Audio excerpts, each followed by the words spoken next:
नमस्कार किसान भाइयों, मैं सूर्यदेवल फिर से हाजिर हूँ आपके अपने चैनल एग्रीकल्चर गुरुजी में।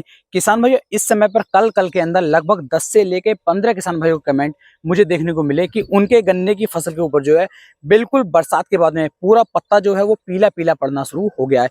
कहीं कहीं पर पोका बोइंग के जो असर हैं वो खेत के अंदर आने शुरू हो गए हैं। जो येलो वाली रस्ट है, पीली रस्ट है, वो भी गन्ने की फसल के अंदर जो है या ऊपर आनी शुरू हो गई है। तो जो ये पत्ते पीले पड़ रहे हैं, जो ये पोका बोइंग का अटैक आ गया है, इसे हम अपने गन्ने की फसल से किस तरीके से बचा सकते हैं। आज मैं आपको यहाँ पर दो स्प्रे बताने वाला हूँ, दोनों अलग अलग हैं। किसी भी एक स्प्रे का आप उपयोग कर सकते हैं, बल्कि आज मैं आपको 3 स्प्रे यहाँ पर बताऊंगा। एक काफी सस्ता है, एक नॉर्मल, एक थोड़ा सा महंगा है। जो भी आपके बजट के अनुसार हो, आप उसका उपयोग करके अपने गन्ने की फसल को इस पीली वाली रस्ट से या किसी भी तरह की फंगस से या फिर पोका बोइंग से बहुत आसानी के साथ किसान भाइयों बचा सकते हैं। क्योंकि बरसात के बाद में जो है फंगस का अटैक गन्ने की फसल के अंदर आपको ज्यादातर देखने को मिल जाता है। तो हम सबसे पहले तो देखते हैं कि इसकी पहचान हम किस तरीके से कर सकते हैं। एक तो साइड में मैंने कुछ एक फोटो लगाए हुए हैं, ये फोटो आप देख सकते हैं। इससे भी आप पता लगा सकते हैं कि खेत के अंदर जो है फंगस का अटैक आ गया है, पोका बोइंग का अटैक आ गया है। अब जैसे कि मैं अपने गन्ने को दिखाऊं तो गन्ना बिल्कुल फ्रेश है, अभी तक इसके अंदर कोई भी रोग, कोई भी कीट नजर नहीं आ रहा है, या फिर कोई किसी भी तरह की फंगस जो है हमारे गन्ने के अंदर अभी तक लगी हुई नहीं है। तो मैं इसे यहाँ पर अभी आपको नहीं दिखा पाऊंगा, लेकिन हाँ, जो छोटा गन्ना है और बरसात के बाद में उसके ऊपर जो रस्ट का अटैक आ रहा है, वो मैं अभी आपको लाइव दिखाने वाला हूँ। तो पहले आप उसे देख लीजिए, उसके बाद बताता हूँ कि किस तरीके से आप जो है अपने गन्ने की फसल को जो है फंगस से बचा सकते हैं। क्योंकि किसान भाई, फंगस से बचाना बहुत ही ज्यादा जरूरी है। जैसा कि आप देख पाएंगे, छोटा गन्ना है, छोटे गन्ने के ऊपर जो ये पत्ते हैं ये इस तरह के हो रहे हैं, ये आप देख सकते हैं। इस तरह के पत्ते होने शुरू हो गए हैं। कहीं कहीं पर पोका बोइंग का जो असर है किसान भाइयों, वो गन्ने के अंदर धीरे धीरे आना शुरू हो गया है। तो इस तरह की समस्या जो है आपको भी अपने खेत के अंदर जरूर दिखाई देगी। तो इससे हम अपने गन्ने को किस तरीके से बचा सकते हैं। यहाँ पर जो 3 स्प्रे मैं आपको बता रहा हूँ, तीनों ही बहुत बढ़िया वाले स्प्रे हैं, और तीनों में से किसी भी एक स्प्रे का यदि आप उपयोग कर लेते हैं तो आपको काफी बेहतर, काफी अच्छे वाले रिजल्ट किसान भाई यहाँ पर देखने को मिल जाएंगे। तो देखिए, सबसे पहला जो हमें ध्यान देना है, जो हमारे पत्ते होंगे उन पत्तों के अंदर थोड़े से सलवट टाइप आ जाएंगे। जैसे कपड़े को हम आराम के साथ इस तरह रगड़ देते हैं तो सलवट से दिखाई देंगे, तो ये पहचान होती है हमारी कोको बोइंग की। दूसरा, अगर पत्ता आधे से ऊपर को हल्का हल्का सा पीला सा धब्बे धब्बे से पड़ रहे हैं तो येलो रस्ट गन्ने के ऊपर आ चुकी है, फंगस का अटैक हमारे गन्ने की फसल के ऊपर आ चुका है। तो अब कैसे रोकेंगे? तो एक तो आपका रहता है कार्बेंडाजिम प्लस मैनकोजेब वाले जो टेक्निकल होते हैं, इसे आप ले सकते हैं लगभग 500 से 700 ग्राम प्रति एकड़ के हिसाब से लेकर के 150 लीटर पानी के अंदर आपको लेना है, और गन्ने की फसल के ऊपर एक सिंगल स्प्रे आप करवाएंगे तो काफी हद तक ये अच्छे रिजल्ट आपको निकाल करके दे देता है। ये काम करना है आपको शुरुआत में, जब हल्की हल्की सी आपको समस्या खेत के अंदर दिखाई दे रही हो। मान लीजिए जो समस्या थोड़ी गंभीर हो गई है, ज्यादा असर हमारे खेत के अंदर आ रहा है, तो वहां पर आपको इसका उपयोग बिल्कुल भी नहीं करना है। तो वहां पर आपको उपयोग में लानी है कॉपर ऑक्सीक्लोराइड, जो हमारा सीओसी वाला जो पाउडर होता है, जो 50% डब्ल्यूपी फॉर्म में आपको देखने को मिल जाएगा। फिर आपको उसका उपयोग किसान भाइयों करना है। इसकी मात्रा कितनी लेनी है? इसकी मात्रा आप लेंगे 500 से 600 ग्राम प्रति एकड़ के हिसाब से, ज्यादा मात्रा नहीं लेनी है, सिर्फ 500 से 600 ग्राम आप मात्रा ले लीजिए। लगभग 180 लीटर पानी के अंदर आप इसे अच्छी तरीके से मिला लीजिए, और अपने पूरे गन्ने को ऊपर से लेकर नीचे तक अच्छी तरीके से आपको भिगोना है। अगर सही तरीके से आप भिगो लेते हैं, खेत के अंदर नमी बना करके रखेंगे, तो कितनी भी तकड़ी वाली कोकोबोइन का असर हो, किसी भी तरह की फंगस का अटैक हमारे गन्ने के अंदर हो, हमारा गन्ना बिल्कुल ही सही हो जाएगा, कोई भी नुकसान देखने को नहीं मिलेगा। यहाँ पर मैं आपको आगे लास्ट में ये भी बताऊंगा कि इसके अंदर कुछ मिला सकते हैं या फिर नहीं, क्योंकि किसान भाई ये पूछते हैं कि इसके अंदर ये मिलाएं या फिर या ना मिलाएं, तो वो जानकारी मैं दूंगा, लेकिन थोड़ा लास्ट में, पहले स्प्रे की बात खत्म कर लेते हैं। तो सीओसी की मात्रा 500 से 600 ग्राम लीजिए, गन्ने पर एक सिंगल स्प्रे करवाइए, बेहतर रिजल्ट देखने को मिल जाएंगे। यदि किसान भाइयों आपको जो रिजल्ट है वो थोड़ा और लंबा चाहिए, क्योंकि सीओसी का जो रिजल्ट है वो 15 से 20 दिन का ही रिजल्ट रहता है, इससे ज्यादा रिजल्ट ये निकाल करके नहीं देती है। सस्ता प्रोडक्ट है, लेकिन फिर भी रिजल्ट इसके काफी बेहतर वाले आपको देखने को मिलेंगे।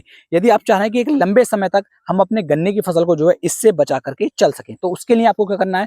उसके लिए किसान भाइयों आपको अमिस्टार टॉप फंगीसाइड का उपयोग करना है, जो सिंजेंटा कंपनी का देखने को मिल जाता है। ये सबसे अच्छा फंगीसाइड है, जो गन्ने की फसल के ऊपर हर तरह की फंगस को बहुत शानदार तरीके से कंट्रोल कर लेता है, तो उसका उपयोग भी कर सकते हैं। उसकी डोज की बात करूं तो 200 ml प्रति एकड़ के हिसाब से आपको अमिस्टार टॉप फंगीसाइड को लेना है, और गन्ने पर एक सिंगल स्प्रे कर दीजिए, बेहतर रिजल्ट देखने को मिल जाएंगे। तो ये 3 हो जाते हैं, ये थोड़ा सा महंगा रहता है, लेकिन इसका जो टाइम पीरियड है, जो इसकी अवधि है, वो थोड़ी सी लंबी है। ये 1 महीने 1.5 महीने यानी लगभग मान लीजिए 40 दिन के अराउंड तक ये अच्छे रिजल्ट निकाल करके दे सकता है।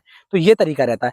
अब कुछ किसान भाई सोचेंगे जैसे ही हमारा स्वस्थ गन्ना खड़ा है, इसके ऊपर हम स्प्रे कर दें या ना करें, इससे फायदे मिलेंगे नहीं। देखिए, रोग लगने से पहले ही यदि आपने स्प्रे कर दिया, तो फिर तो उम्मीद है कि आगे रोग खेत के अंदर आएगा ही नहीं। तो आप इसके अंदर तो कार्बेंडाजिम मैनकोजेब का भी स्प्रे कर सकते हैं, बढ़िया रिजल्ट मिल जाएंगे, या फिर सीओसी का स्प्रे भी कर सकते हैं, उसके भी बढ़िया रिजल्ट मिल जाएंगे। तो एक तो तरीका रहता है ये, पौधा गन्ना हो या पेड़ी गन्ना हो, दोनों में ही आप इनका स्प्रे कर सकते हैं। ये नहीं है कि पौधे में ही करना है या फिर पेड़ी गन्ने में ही करना है, इस चीज को भी आप अच्छी तरीके से समझ सकते हैं। अब किसान भाई कहेंगे क्या जो हम कार्बन मैनकोजेब ले रहे हैं, इसके अंदर हम एनपीके मिला लें या ना मिला लें, इसके अंदर कीटनाशक मिला लें ना मिला लें? क्योंकि किसान भाई 2-3 स्प्रे को एक साथ करके कोशिश करते हैं कि बार बार स्प्रे ना करना पड़े, क्योंकि गन्ना जो है बड़ा हो चुका है, और बड़े गन्ने के अंदर स्प्रे करने में किसान भाइयों को काफी दिक्कतों का सामना करना पड़ता है। तो आप इसके अंदर मिला सकते हैं, कोई भी दिक्कत नहीं आएगी, लेकिन कोई भी एक कीटनाशक मिलाएंगे तभी अच्छे रिजल्ट मिलेंगे। अगर आप इसके अंदर 2-3 चीजें मिलाएंगे तो रिजल्ट इसके खराब हो जाते हैं। बात कर लेते हैं सीओसी की, कि कॉपर ऑक्सीक्लोराइड जो हमारा आ रहा है, इसके अंदर हम कुछ मिला पाएंगे या फिर नहीं मिला पाएंगे? इसके अंदर कुछ भी नहीं मिलाना है। कुछ भी नहीं मिलाना मतलब कुछ भी नहीं मिलाना है, ना एनपीके, ना कोई कीटनाशक, ना कोई फंगीसाइड, ना कोई पेस्टिसाइड, कुछ भी नहीं मिलाना है। सिर्फ और सिर्फ सिंगल आपको सीओसी का स्प्रे करना है, 500 से 600 ग्राम की मात्रा लेकर के, तभी आपको बढ़िया रिजल्ट देखने को मिल जाएंगे। अब बात कर लेते हैं अमिस्टार टॉप की। हाँ, अमिस्टार टॉप के साथ में आप एम्प्लीगो कीटनाशक को मिला सकते हैं, जो वो भी सिंजेंटा का ही आता है। तो उससे गन्ने के अंदर अगर कीटों का अटैक है वो भी खत्म हो जाएगा, फंगस का अटैक है वो भी खत्म हो जाएगा, तो आपको डबल रिजल्ट देखने को यहाँ पर मिल जाएगा। तो उसके साथ में आप मिला सकते हैं, लेकिन सीओसी के साथ में भूल कर भी, गलती से भी कोई भी चीज आपको नहीं मिलानी है, अन्यथा सिर्फ और सिर्फ पैसे का लॉस होगा, आपको काफी ज्यादा नुकसान देखने को मिल सकता है। कुछ किसान भाइयों के यहाँ पर ये भी कमेंट रहते हैं कि आप हमें ये बता दीजिए कि जब हम स्प्रे कर रहे हैं तो स्प्रे के साथ में क्या हम दानेदार खाद को या दानेदार कीटनाशक को, दानेदार फंगीसाइड को नीचे डाल सकते हैं या फिर नहीं? तो देखिए, दानेदार फंगीसाइड नीचे डालने की बात करूं तो जो सल्फर है, ये सबसे अच्छा मुझे दानेदार फंगीसाइड लगता है।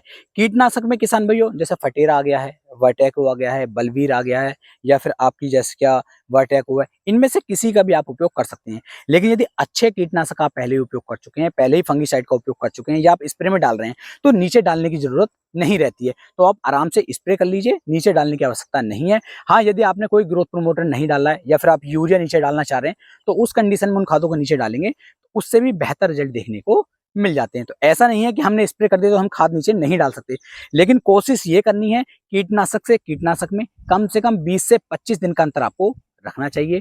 फंगीसाइड से फंगीसाइड में भी 20 से 25 दिन का अंतर आपको रखना चाहिए। ऐसा ना करें कि तले ऊपर बार बार आप कीटनाशक डाल रहे हैं, बार बार फंगीसाइड डाल रहे हैं, बार बार ग्रोथ प्रमोटर डाल रहे हैं, उससे ज्यादा नुकसान हमें होता है, पैसे की बर्बादी ज्यादा हो जाती है और रिजल्ट उतने अच्छे देखने को नहीं मिल पाते। तो इन बारीक बारीक बातों का भी आपको ज्यादा ध्यान देना है।